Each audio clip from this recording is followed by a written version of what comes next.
My name is Tom Harris, and this is Exploratory Journeys.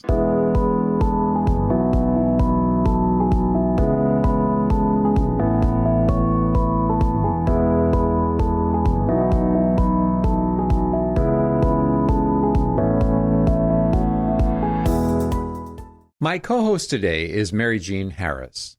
Listeners may guess that she's some way related to me, and they would be right. Mary Jean is my daughter, and she works with me at ICSC Canada as our researcher. She's also our webmaster for ICSC-Canada.com, which we will include in the narrative under the broadcast. She also works on our Climate Change Minute videos. She narrates them, and we'll include some of those as well. Mary Jean has a bachelor and master's degree in physics, and besides her work with ICSC Canada, she's also a business owner and published author, and we'll include links to her business and her writer's page under the podcast as well. So welcome to the show, Mary Jean. Yeah, thanks so much. I've certainly heard a lot of your podcasts. It's really nice to be on one. Yeah, exactly. Well, you know, it's interesting, Mary Jean. The Toronto Star published an article back on May 22nd, and it had the following headline: "To help Trudeau in his climate fight, buy an electric car." In our program today, Mary Jean and I will discuss how ridiculous that idea is. The first problem, of course, is cost. Now, Mary Jean, you were reading quite a bit about that recently. Can you give listeners an idea of the cost of an electric vehicle? Yes, for sure. So while some Teslas, for example, are in the $40K to $50K USD range, the primary models cost about $100K. And if you keep the Tesla for about 12 years, you'll need to replace the battery twice. And each time the battery will cost $10,000 USD. And this is simply out of reach for the average consumer. $10,000 to replace the battery? Mm-hmm. That's incredible. That's like your gas tank wearing out twice or three times in the life of your car. And someone says, oh, that'll cost $10,000. Thank you very much. Yeah, definitely not feasible. So that's on top of the cost of up to $100,000 or around $100,000 for their primary models. So with the batteries wearing out so often, it sounds like the used car market would be pretty poor. I mean, you buy a used Tesla, for example, almost certainly you're going to need to replace the battery pretty soon. And I find it interesting that Hong Kong, when they dropped their subsidy to help people buy them, that Tesla sales plummeted. And Mary Jean, you've also been researching the cost of the charging stations. Can you tell listeners, how much are those going to cost? And like, what do they do? Yes, the charging stations certainly cost a lot. To match the 2,000 cars that a typical filling station can service in a busy 12 hours, a station would need 600 50-watt chargers at about 24 million USD and a supply of 30 megawatts of power from the grid. And this would be enough to power 20,000 homes. So 20,000 homes might have to lose their power because they're shunting the power to the filling station. Filling station, in this case, being an electrical filling station. Yes. I can just see the future announcements. Due to the demands of drivers on the highway near our town, we are having to turn off your power. That doesn't sound so hot. No, now, it certainly doesn't make electric vehicles feasible or even anything that people would want. Yeah, exactly. And it does, of course, mean that, sure, you could do it, but you'd have to build a lot of new power sources. Mm-hmm. And it's interesting that a study from the Massachusetts Institute of Technology, a new study actually, they said that it'll probably be more than a decade before electric vehicles are price competitive with fossil-fueled cars. And you know, Mary Jean, I understand that the main reason for this is that the lithium-ion batteries used in electric vehicles, in other words, EVs is the abbreviation, mm-hmm. they account for a third of the cost of the vehicles. And that brings up a really interesting question about how the batteries are made. Now, I understand that China controls most of the rare earth elements in the lithium and the cobalt needed to produce batteries. And I also read that China produces over 90% of the world's manganese, again, needed for batteries. In fact, Elon Musk said that the next Tesla generation will have EV batteries that contain a third of the total constituents are manganese. So, Mary Jean, besides enriching a communist dictatorship that is obviously intent on dominating the world, what other problems are there with sourcing batteries and battery materials from the People's Republic of China? Well, if that wasn't a bad enough reason, there's often child labor and near slave labor used. And these have practically no health, safety, or environmental safeguards. Also, a recent UN report warned that the raw materials used in EV batteries, EV being electric vehicles, are highly concentrated in a small number of countries where environmental, labor, and safety regulations are really non-existent. Artisanal cobalt production in the Democratic Republic of Congo, for instance, now supplies 2/3 of the global output of the mineral. Many of the mines employ child labor for extremely dangerous tasks. The UN report said that up to 40,000 children are estimated to be working in extremely dangerous conditions with inadequate safety equipment for very little money in the mines of South Katanga. The children are exposed to multiple physical risks and psychological violations and abuse, only to earn a meager income to support their families.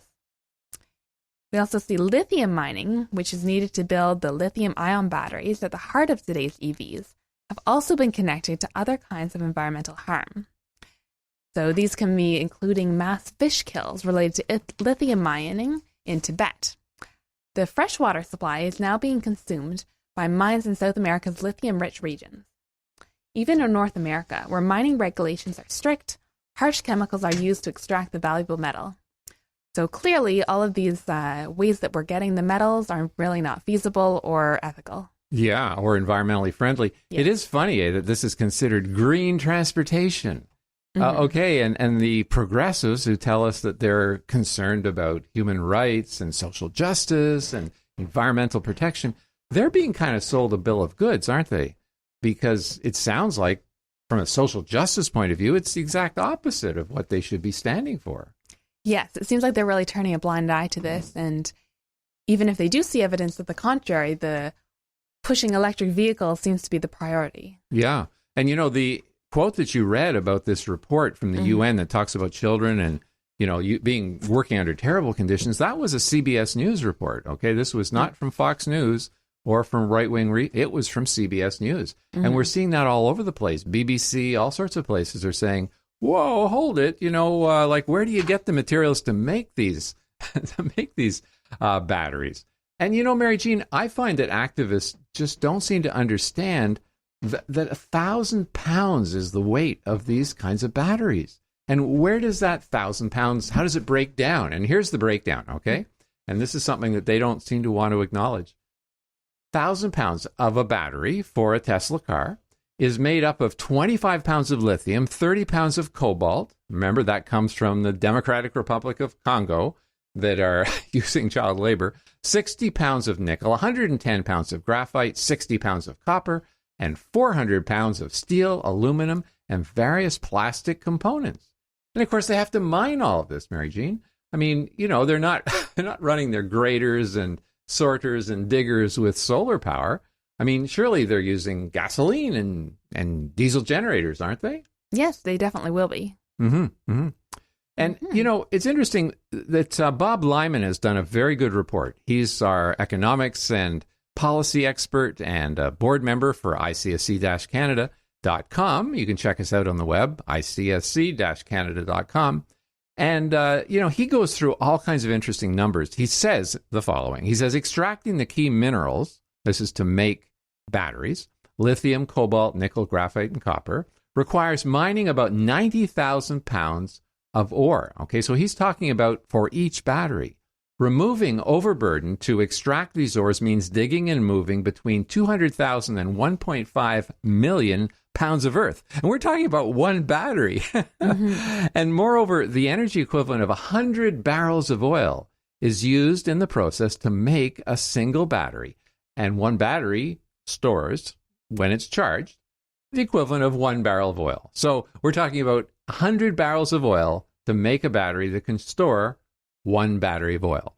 And it's interesting that the 2018 International Council on Clean Transportation report, they pointed out that most lithium-ion batteries that are used in Europe in 2016 were produced in Japan and South Korea. And guess what the energy source is they use to generate their electricity to, make a lot of these batteries? It looks like it's coal, in fact. Yeah, 25 to 40% of the electricity is from coal. So it's pretty crazy. And we remember from before that each of the batteries actually has to be replaced in its lifetime. So that'll even create more demand for all these different minerals and mining. Yeah, and while I don't know a lot about it, I imagine they would have troubles disposing of all these batteries. I've heard, for example, with wind and solar power, they have huge disposal problems. The massive blades don't just decompose in the ground. Nobody wants to take them. And of course, the solar panels are toxic. They probably end up somewhere in a landfill in China. So yeah, these are certainly not environmentally friendly. Yes, for sure. And where are we supposed to get the electricity to charge all those car batteries once they're on the road? That's another question. Yeah, well, in many cases, the electricity comes from burning natural gas. Or in some parts of Canada, like Alberta, it would come from coal. And in Ontario, perhaps nuclear as well. Yeah, so certainly having electric cars to replace coal and burning oil is not really the case here. So instead of calling them electric vehicles, they should just be called natural gas cars or coal cars or nuclear cars. Oh, yay. Or perhaps they're just regular cars. Yeah, exactly. So, yeah, I'm just going out to get my coal car. Yeah, certainly doesn't make sense. I also read that a Tesla, for example, takes about 6.5 hours to recharge the battery, unless you can find a rare supercharging station. And on one charge, they can go about 270 miles. So this means that you would have to stop for 6.5 hours every 4.5 hours of driving time. So doing any long trips would certainly be a pain and just really not feasible. Huh. Wow. So Lori and I were thinking of going to Algonquin Park, which is a 5-hour drive. So we couldn't quite make it on one charging of a Tesla. And that's, of course, a high-end electric vehicle. This isn't a cheap type electric vehicle. You spend more time charging the car than actually driving there. So we would drive for 4.5 hours, be a half hour short of our destination, and we'd have to stop for 6.5 hours to charge our silly battery. And then on the way home, we'd have to stop about an hour before our destination to stop for 6.5 hours to charge our battery. It strikes me, maybe there's a new business opportunity here. People are going to want to rest. They're going to want to stay overnight. Maybe they should have charging station hotels and restaurants. So maybe they're actually in business for it. Who knows? Yes, perhaps. And anyone with a basic understanding of thermodynamics will recognize that if you have a choice between burning a fossil fuel directly in a vehicle to run the actual engine, okay, or you can generate electricity with the fossil fuel at some remote location, then transmit it through transmission lines to a charging station, then charge up a car battery, and then run it, it's far more efficient to use your fossil fuels actually in the vehicle. I mean, think of all the losses you have. Generating the electricity, first of all, and then transmitting it huge distances, then having it in a charging station. I mean, it's much better to simply, have the gasoline in your car. And of course, gasoline holds 80 times the energy density of even a modern battery. Mm-hmm. Yeah, so certainly in the present, having just regular cars is much more feasible, and you wouldn't be able to really replace a modern car trip with something with an electric vehicle. Unless you want to spend more time charging than driving. Yes. So something else we see is problem with electric vehicles in cold climates. Now, all batteries use electrolytes, which are liquids such as acids, bases, and salts that conduct electricity by the movement of ions. Ions are just positive and negatively charged particles. A typical electrolyte conducts as much as it's only a quarter. Yeah. A typical electrolyte, conducts as a fourth as much at -5 degrees Celsius as it does at 55 degrees Celsius. Huh. Wow. A quarter. Wow. So the electrolyte is hugely disadvantaged when it's at low temperatures. So our advertised range is then really going to happen when we move around at low temperature. No, certainly not. Huh. Now, the other point, of course, is that I've been reading recently that if you try to charge your battery when it's too cold, that's actually dangerous. I'm not sure if they explode or what they do, but I mean, good luck trying to charge your EV battery in your garage if it's -30 outside, unless you have a heated garage, which of course requires more energy. Yes, so which would come from potentially coal or natural gas, which people were trying to avoid in the first place. Right. So to use your electricity to replace the natural gas, you're going to have to use your natural gas to keep the battery warm enough so that you can charge it. Yes. Oh, wow. You know, Mary Jean, it's funny. You and I are talking about something called